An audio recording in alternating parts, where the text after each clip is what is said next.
thanks for the introduction. So hi, everyone. I'm still Xavier. He's already said everything. If you want my Twitter handle, it's right here. I'm also part of the Google Developer Experts program from Google. So that doesn't mean I've actually sold my soul to Google. And I'm not speaking in Google's name. But it's a really cool program from Google that allows me to speak at such conferences and recognize our expertise. So you also have some other Google developer experts here. I see actually one here. Yeah, he doesn't want to be named yet. It's morning for him. So how about power optimization? So here's the short agenda. I mean, we've got 20 minutes, so enough time to read it. First time, you need to understand how your devices are consuming power. And so today's, at least Android devices, they are really complex systems. They are not like a simple big computer, you just run a program on it. It's alone on it. I mean, there's barely an OS. Now here, with Android, you've got display, input devices, sensors, touchscreens, several layers of connectivity, 3G, 4G, Wi-Fi, Bluetooth, you've got cameras, you've got CPU, GPU, and RAM as usual, and you also have different forms of storage, and you have hardware decoders, and you have specific power subsystems, so battery and charging system. So it's not as easy as it could be, and to understand what is happening on your device and what is actually consuming power. And it's even harder to see what software is actually causing power consumption. But battery life is really one of the main complaints from users, as said here, but I mean, it's a complaint for everyone, developers too. And so we need to do things for it, and it's complicated to see why, what we should do. And plus, we always want better devices that runs faster, with a brighter screen. Basically, we want better battery, but we want to ruin the battery life at the same time by wanting thinner devices. That's just crazy. And no one could apply Moore's law to battery capacity yet. Far from it. The only law we managed to get into battery is like, yeah, make larger batteries.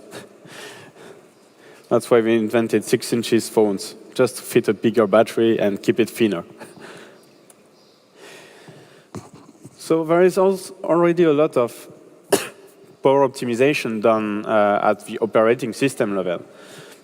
So if you look at the application's lifecycle, if your application is not in the foreground, it will be paused. You can still have background services. And then in background services, you need to acquire wake locks, so to be able to use the CPU for a long time, even if your app isn't used.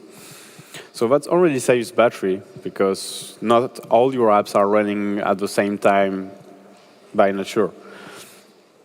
There are already also initiatives from Google, so they called Project Volta. They mentioned it at least 1 year ago. So battery optimization for the Android developers at Google, it's, yeah, Project Volta. That means it's not just something you would put on top of Android and that would fix all the thing. It's really a project that needs to work across all the ecosystem of what Android is. So the framework needs to be optimized, the kernel needs to be optimized, and finally, all this isn't enough. Applications have to be optimized too. And you can always find an application that will ruin the whole experience you have on your device.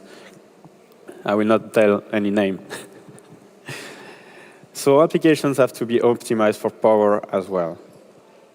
But what's using power? So, of course, the screen is using power, but there isn't much things you can do about it. There are technologies like Hallade that allows only the pixels you use to be lighten up. But yeah, in any case, that's not really on the application side that you can fix a lot on there. But yeah, I'll try to find some numbers. I think it can vary between devices and so on, but still gives you a rough idea. So usually what consumes the most is network. So anytime you transfer data, and or big chunks or not, if it's just for ads or even analytics, in any case, all this is consuming power. Then goes location and sensors. Of course, can't obvious when you use the GPS, it consumes power. If you use some sensors are consuming more power than others. I'll tell you which ones later in this presentation. And lastly, CPU is consuming power, but it's really not as much as network or other stuff. It's less important, but still. So to optimize on the CPU side, your code has to be more efficient and to do some actual useful work, like avoid to copy and sort 10 times the same structures. It's not good. And so you can also fix what you're doing on the CPU side. And even if your code is beautiful, that doesn't mean it will necessarily work well on the platforms. That's quite a sad story, actually. But that's why on Android, for example, when you optimize, you don't have like a big object-oriented arborescence with like 7 inheritance on an object and so on. You need to keep things simple. But if you want to optimize, you need to measure first. So you can measure with wall plug. No, in fact, you can't really do that with an Android device. Hardware data acquisition on power is just complicated, expensive, and plus we're software developers. How can we make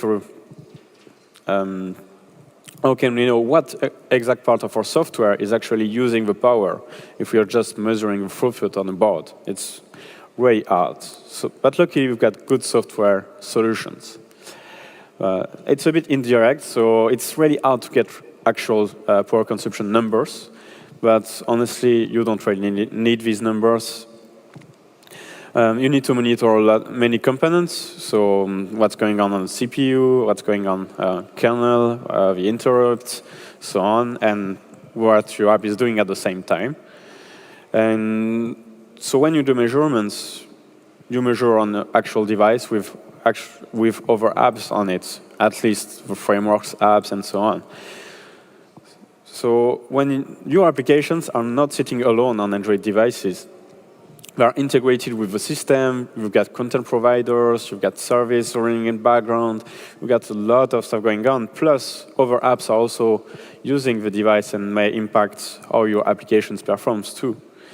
So actual numbers are hard to get, but you can always go and optimize and see what you're doing wrong using tools. So of course, at Intel, we've got some cool tools. They are mainly targeting OEMs. So, one is Intel Energy Profiler. So it allows you to see what process is using what part of the platform. It's part of Intel System Studio. It's not free for everyone. For open source projects, usually it's OK. For academic research, usually it's OK. But in any case, you need specific devices you can rebuild the OS for, and or simply Intel development platforms. You also get other tools. So the most useful tool has been released with Lollipop. It's called Battery Historian.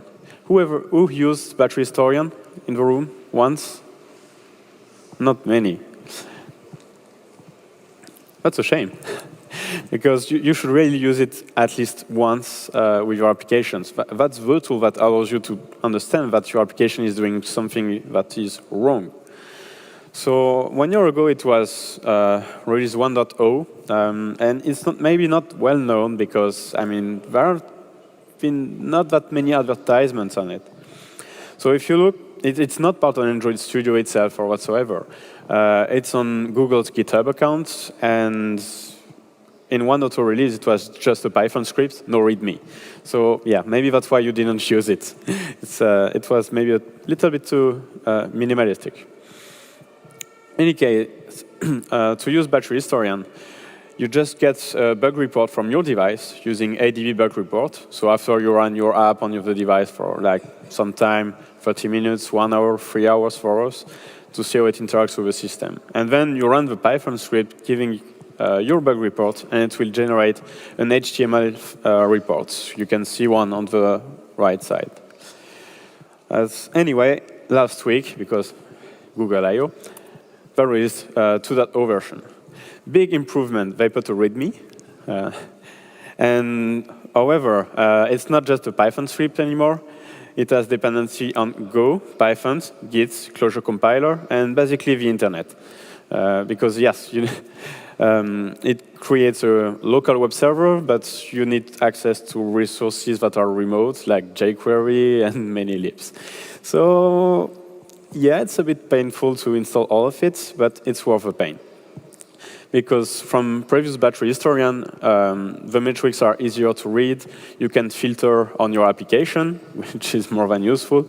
And let's do a quick demo.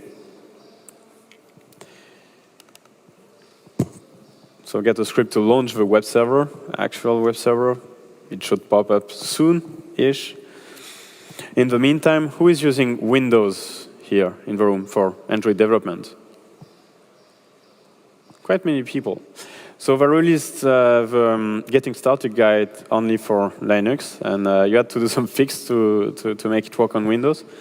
I'll publish a post later, and I'll include a slide in the end of my presentation to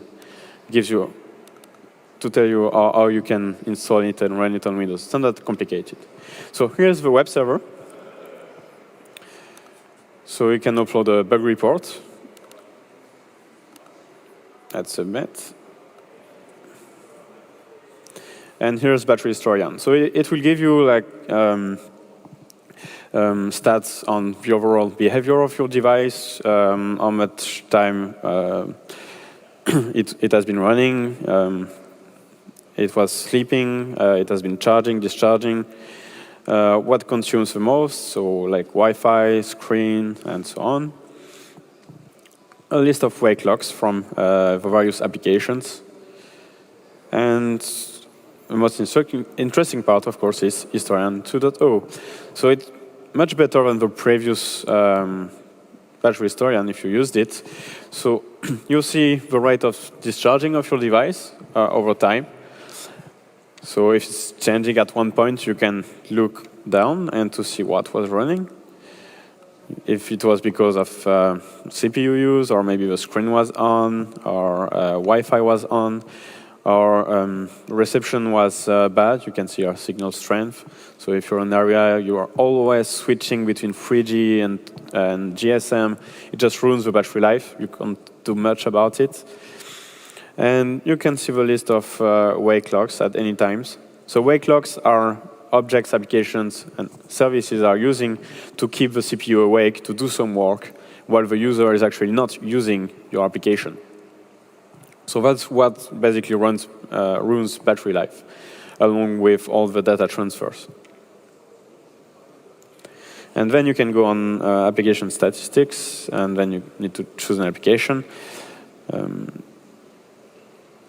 I need to decide again which one I want to show. So there is an app, for example. I hope Cyril, who developed the app, will not blame me for choosing him. So we can see how much data has been transferred by the app over the time and has been used, how many times it requested syncs, so using a sync provider.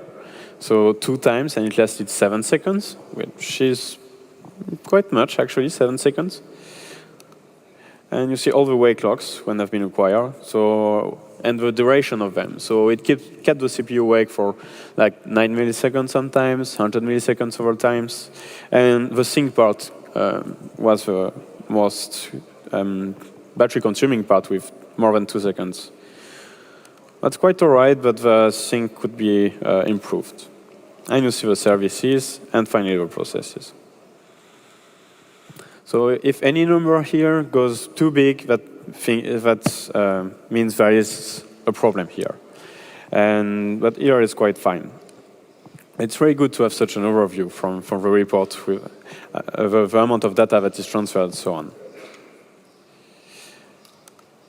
Anyway, we go back to our slide. So I invite you really to use it on your app at least once to get an idea of what's going on with your app, because as it's not just by looking at your code that you can guess what's happening and if it's problematic for battery life.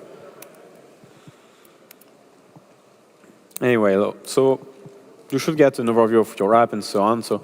But what wrong stuff have you done so it consumes battery? So first of all, you need to understand how the network layer works on Android, especially on 3G and 4G. So for example, on 3G and 4G, each time you do a request, like I want data, then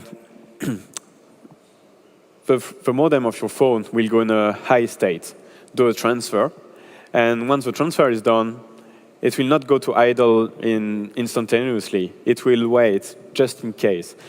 And it doesn't matter if your transfer was huge or just small.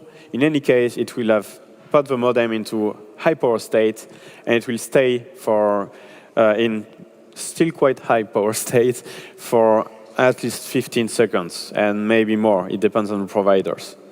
And that's a lot to keep your device modem awake, because it consumes like at least 10 times the power it needs than when it's in idle mode, even more than that. So it's like sleep deprivation. If you wake up every 10 minutes as a human, you'll become crazy quite quick. And yeah, you'll need to really have a good sleep someday. So the things you can use on your apps to avoid waking up the old platforms just for one small packet all the time and cause a sleep deprivation are, first of all, alarm manager. So if you just set an alarm now, if you're targeting OS later than KitKat, that's okay. Your timer will be aligned with other timers from other applications, so it will naturally optimize, so it will coalesce the timers, so it will consume less power, because all the apps will get the data at the same time, so the useless idle time from the modem will be shorter. It will happen less often. On Alarm Manager, you can also set inexact repeating, so the same. Since it's inexact, it will again be able to be aligned with other timers from other platforms. And this API has been available for a long time. I don't remember the exact API level, but should be able to use it. As you can also use the sync adapters. So sync adapters are Android-specific sync adapters, and they are woken up by the system. They can be woken up by the system, so the system will choose to wake these up at the right time. And there is even better than you can use, it's the job scheduler. So job scheduler API is only available starting with Lollipop, but it allows you to really good things for battery, because you can set an alarm, but you can ask for this alarm to require charging. So it's just awesome to be able to get to do work only when the device is actually plugged into anywhere. You can set requires idles also on network, or also an execution window. And if you want to use job scheduler style API for before API level 21, you can use GCM Network Manager that provides a fallback.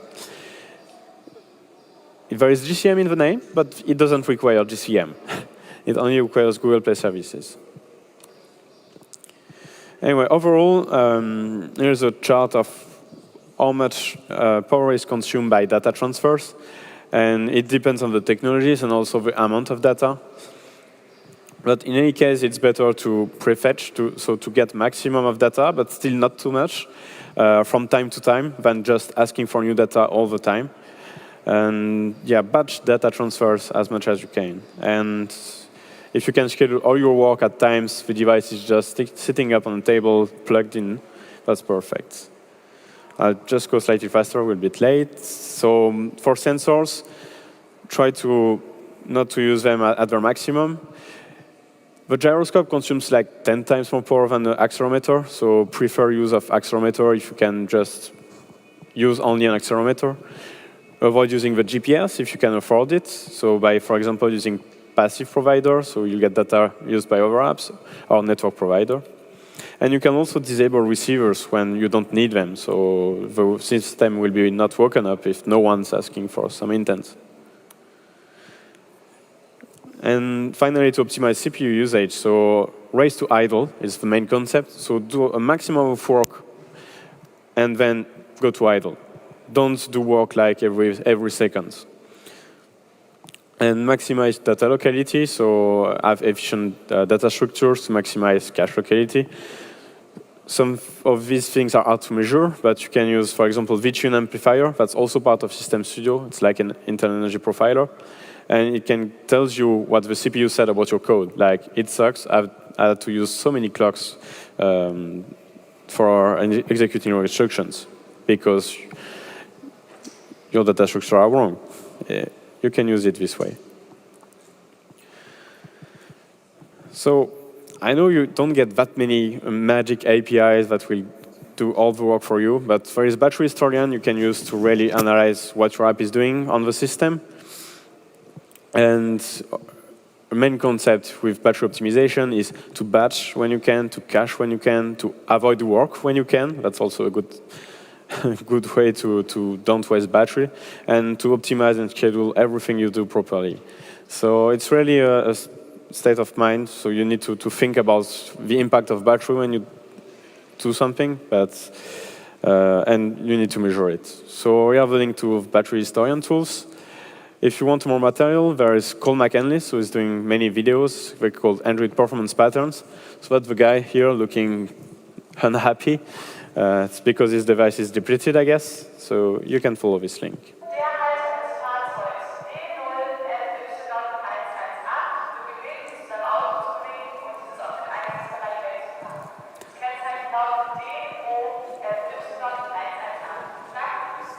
I don't speak German, but I think that means that's the end of this presentation, or unrelated. It didn't mean anything. Thank you. Was a little irritating and also annoying. I'm sorry about that.